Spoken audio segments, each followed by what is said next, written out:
नमस्कार इतिहास प्रेमियों, आज हम समुद्री साहस के इतिहास में एक महाकाव्य यात्रा पर निकल रहे हैं जिसमें निडर समुद्री डाकू रानी जिसने शासन किया था चिंगशिह की असाधारण गाथा का अनावरण किया है। ऊंचे समुद्र, रोमांच, साजिश और एक ऐसी महिला की कहानी के लिए तैयार हो जाइए जिसने परंपराओं को चुनौती देकर एक किंवदंती बन गई। हमारी कहानी 19वीं सदी की शुरुआत में व्यस्त व्यापार मार्गों और दक्षिण चीन सागर के खतरनाक पानी के बीच सामने आती है। इस गतिशील सेटिंग में विनम्र मूल की एक महिला अब तक झांत सबसे दुर्जेय समुद्री डाकू बेड़े में से एक की कमान संभालेगी। हमसे जुड़ें जैसा कि हम चिंगशिह के अविश्वसनीय जीवन का पता लगाने के लिए इतिहास की धाराओं को नेविगेट करते हैं। शिह यांग के रूप में जन्मी हमारे नायक की यात्रा मामूली परिस्थितियों में शुरू हुई। दुनिया को कम ही उम्मीद थी कि यह सामान्य सी दिखने वाली महिला समुद्री डकैती के नियमों को फिर से लिखते हुए समुद्री डकैती की ऊंचाइयों तक पहुंच जाएगी। 26 साल की उम्र में विधवा होने के बाद भाग्य ने शिह यांग के लिए अन्य योजनाएं बनाई थीं, जो जल्द ही दुर्जेय चिंगशिह में बदल जाएगा। चिंगशिह का एक समुद्री डाकू रानी में परिवर्तन तब शुरू हुआ जब वह एक कुख्यात समुद्री डाकू कप्तान झेंगी की नजर में आ गई। उनका मिलन एक गेम चेंजर साबित होगा, जिससे रेड फ्लैग फ्लीट का गठन हुआ, एक ताकत बनने के लिए के साथ गिना गया। लेकिन चिंगशिह सिर्फ एक सहायक नहीं थी, वह ऑपरेशन के पीछे मास्टरमाइंड के रूप में उभरी।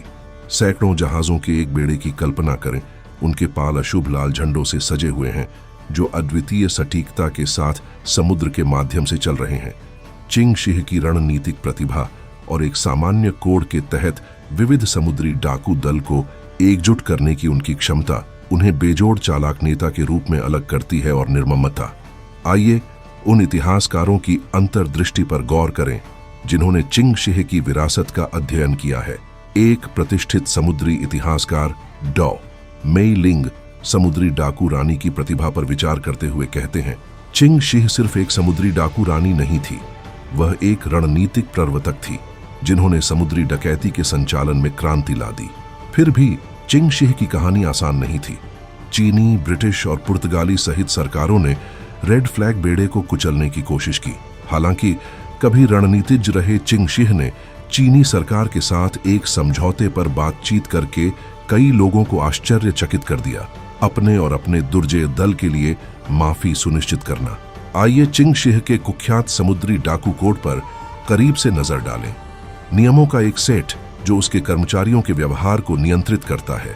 सख्त अनुशासन से लेकर लूट के समान वितरण तक, कोड चिंगशिह के संगठनात्मक कौशल और व्यवस्था बनाए रखने के प्रति उसकी प्रतिबद्धता का एक प्रमाण था। पायरेसी की अराजक दुनिया में समुद्री डाकू रानी के रूप में चिंगशिह के शासनकाल ने समुद्री इतिहास पर एक अमिट छाप छोड़ी। रेड फ्लैग फ्लीट का प्रभुत्व दूर दूर तक फैला, जो दक्षिण चीन सागर से परे के क्षेत्रों तक पहुंच गया। उसके दुस्साहस और रणनीतिक कौशल ने उस समय की नौसैनिक शक्तियों को चुनौती दी और गतिशीलता को नया आकार दिया समुद्री यात्रा का। जैसा कि हम समुद्री डाकू रानी चिंगशिह के जीवन के माध्यम से इस रोमांचक यात्रा को समाप्त करते हैं, हम उसकी लचीलापन, चालाक और अडिग भावना से प्रेरित होते हैं। चिंगशिह की विरासत युगों युगों तक गूंजती है।